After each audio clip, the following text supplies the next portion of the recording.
Beyond headlines நேயர்களுக்கு வணக்கம். நம்ம ஒவ்வொரு வாரமும் அந்த வாரத்தில் நடக்கக்கூடிய சில முக்கியமான அரசியல் நிகழ்வுகள் குறித்து பார்த்துக்கிட்டு இருக்கோம்.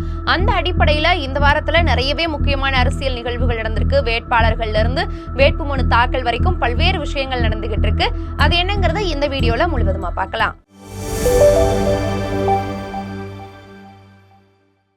போன வாரமே இந்திய கம்யூனிஸ்ட் கட்சியினுடைய வேட்பாளர்களும் தொகுதிகளும் அப்படிங்கறத வீடியோல பார்த்திருந்தோம். அதே மாதிரி இந்த வாரத்துல விசிக கட்சியில இருந்து 8 தொகுதிகள் அப்படிங்கிறது உறுதி செய்யப்பட்டு அந்த 8 தொகுதிக்கான வேட்பாளர்களும் அறிவிச்சாச்சு. திருமாவளவன் அவர்களும் இந்த முறை சட்டமன்ற தேர்தலில் போட்டியிடுறாரு.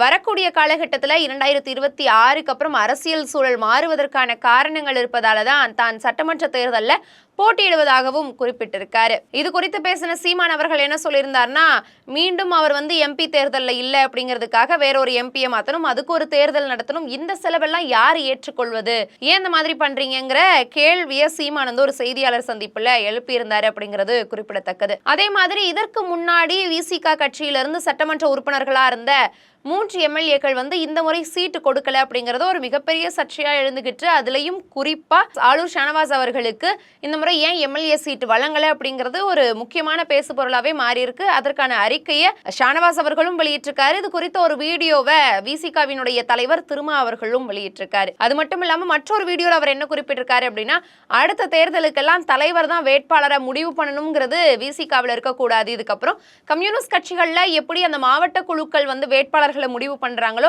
அந்த ஒரு பிராக்டிஸை விசிகாவில் மாத்தணும் அப்படிங்கறத சொல்லியிருப்பாரு. அடுத்தபடியா சிபிஎம் கட்சி, அதாவது இந்திய கம்யூனிஸ்ட் கட்சி மார்க்சிஸ்ட், அவங்களும் 5 தொகுதிகள்ல எந்தெந்த வேட்பாளர்கள் நிக்க போறாங்க, 5 தொகுதிகள் என்னென்ன தொகுதிகள் அப்படிங்கறதையும் வெளியிட்டுட்டாங்க. பழனியில என் பாண்டி, கீழ்வேலூர்ல லதா, கந்தர்வக்கோட்டையில ஏற்கனவே எம்எல்ஏவா இருக்கக்கூடிய சின்னதுரை அவர்கள், பத்மநாபபுரத்துல செல்லசுவாமி, அதே மாதிரி திருவொற்றியூர்ல எல் சுந்தரராஜ் அவர்கள். ஏற்கனவே சென்னையில ஒரு தொகுதி வேணும் அப்படின்னு சொல்லிக்கிட்டு இருந்த சூழல்ல அவங்களுக்கு திருவொற்றியூர் தொகுதி அப்படிங்கிறது கொடுக்கப்பட்டிருக்கு. அதுலயுமே பத்மநாபபுரமா விளவங்கோடா காங்கிரஸும் சிபிஎம்மும் மாற்றிக்கொள்ளுமா அப்படின்னு பல்வேறு கேள்விகள் இருந்த நிலையில பத்மநாபபுரத்தையே சிபிஎம் எடுத்திருக்காங்க அப்படிங்கிற விஷயமும் பார்க்கப்படுது. அடுத்தபடியா திமுக தேர்தல் அறிக்கையை வெளியிட்டிருக்காங்க. ஒரு கட்சிக்கு அதுவும் தேர்தலில் நிற்கிறப்போ முக்கியமா தேவையான விஷயமே இந்த அறிக்கை தான் அப்படிங்கிறது. அதிமுக ஒரு பக்கம் திமுக எங்களை பார்த்து காப்பி அடிச்சிருச்சுன்னு சொல்றாங்க. திரும்ப அதற்கு பதிலுக்கு திமுகவும் அதிமுக எங்களை பார்த்து காப்பி அடிச்சிருச்சுன்னு சொல்றாங்க. இப்படி 2 பேத்துக்குள்ள ஒரு விவாதம் போய்கிட்டே தான் இருக்கு. திமுக உங்களுடைய தேர்தல் அறிக்கையில முக்கியமான விஷயமா பலராலையும் இப்ப பேசப்படுறதுன்னு பார்த்தா அந்த 8000க்கான ஒரு கூப்பன் கொடுக்கிறது தான். அந்த கூப்பன் மூலமா நம்ம வீட்டுக்கு என்ன பொருள் தேவைங்கிறத நம்ம முடிவு பண்ணி வாங்கிக்கலாம் அல்லது பழைய பொருளை புதுப்பித்துக் கொள்ளலாம் அப்படிங்கிற வகையில சொல்லியிருக்காங்க. அடுத்த வாக்குறுதின்னு பார்த்தோம்னா, பெண்களுக்கு 1000 ரூபாய் உரிமை தொகையிலிருந்து 2000 ரூபாயா அந்த உரிமை தொகையை மாற்றுறதாவும் சொல்லியிருக்காங்க. புதுமை பெண் திட்டமும் 1000 ரூபாயிலிருந்து 1500 ரூபாயாக உயர்த்தப்படுகிறது. முதியோர் உதவித்தொகை 1200 2000 மாற்றப்படுது. இலவச மின்சாரம் வழங்கப்படும் விவசாயிகளுக்கு மீட்டர் இல்லாத சிறப்பு பம்பு செட் இப்படின்னு பல்வேறு முக்கியமான தேவையான அறிவிப்புகளை அறிக்கையா திமுக தரப்புல இருந்து வெளியிட்டிருக்காங்க அப்படிங்கிறது. அடுத்தபடியா பார்த்தோம் அப்படின்னா, திமுக கட்சியிலிருந்தும் அவங்களுடைய திமுக சார்பா எந்தெந்த வேட்பாளர்கள் எந்தெந்த தொகுதியில நிக்க போறாங்க அப்படிங்கிறதுக்கான பட்டியலும் வெளியிடப்பட்டிருந்தது. ஏன்னா கூட்டணி கட்சிகள் எல்லாரும் வேட்பாளரை அறிவித்த பின்பு, இடங்களை அறிவித்த பின்பு திமுகவும் அதை அறிவிச்சிட்டாங்க. காங்கிரஸ் மட்டும் பாக்கியில இருந்தது, அவங்களும் தற்போது அறிவிச்சிருக்காங்க அப்படிங்கிறது தான். அடுத்தபடியா வேட்புமனு தாக்கல் செஞ்சிருக்காங்க. தமிழகத்துல முதலாவதா சீமான் அவர்கள், அடுத்தபடியா விஜய், ஸ்டாலின் அவர்கள் இப்படின்னு முக்கியமான தலைவர்கள் அவங்களுடைய வேட்புமனுக்களை தாக்கல் பண்ணி முடிச்சிருக்காங்க. அதுலயும் குறிப்பா பல்வேறு சுவாரஸ்யமான விஷயங்கள் எல்லாம் வந்திருக்கு. முதல்வர் அவர்களா இருக்கட்டும் தன்னிடம் ஒரே ஒரு பைக் தான் இருக்கிறதா சொல்லியிருந்தாங்க. அதே மாதிரி உதயநிதி அவர்களும் தன்னிடம் கையில ஒரு 50,000 ஏதோ ரூபாய் தான் இருக்கிறதா போட்டிருந்தாரு. விஜய் அவர்கள் தன் குடும்பத்துக்குள்ள இருக்கிற பலருக்கும் கடன் கொடுக்கிறதா போட்டிருந்தாரு. ஆக இந்த வேட்புமனு தாக்கல்ல இந்த மாதிரியான விஷயங்கள் பலருடைய கவனத்தையும் ஈர்த்துச்சுன்னு சொல்லலாம். விஜய் அவர்கள் சென்னையில் இருக்கக்கூடிய பெரம்பூர், அதே மாதிரி திருச்சி கிழக்கு 2 தொகுதியில நிக்கிறாரு. 2 இடத்துலையும் அவருடைய வேட்புமனு தாக்கலை செஞ்சு முடிச்சிருக்காரு. திருச்சி கிழக்குக்கு போகும்போது பயங்கரமான கூட்டம், போற வழியில சின்ன ஆக்சிடென்ட் இப்படின்னு பல விஷயங்கள் நடந்திருந்தது. வேட்புமனு தாக்கல்ல சென்னையில சில விஷயங்களை குறிப்பிட்டிருக்காரு, திருச்சியில சில விஷயங்களை குறிப்பிட்டிருக்காரு. ஒரு தலைவரே 2 இடத்துல மாத்தி மாத்தி இப்படி வேட்புமனுவை தாக்கல் பண்ணியிருக்காரு அப்படிங்கிற விமர்சனம்லாம் எழுது. அதாவது தன் மீது குற்ற வழக்கு கிடையாது அப்படின்னு சென்னையில தாக்கல் பண்ணியிருக்காரு. திருச்சியில தாக்கல் பண்றப்போ தன் மீது 2 குற்ற வழக்குகள் இருக்கிறதா குறிப்பிட்டிருக்காரு. ஆக இப்படி முன்னுக்கு பின் முரண் அப்படிங்கிறது தொடர்ந்துகிட்டே தான் இருக்கு. அதே இடத்துல ஆதவ அர்ஜுனாவினுடைய கார் வந்து ஒரு காவலருடைய காலில் ஏறி எலும்பு முறிவு ஏற்பட்டிருக்கிறதாகவும் சொல்லியிருந்தாங்க.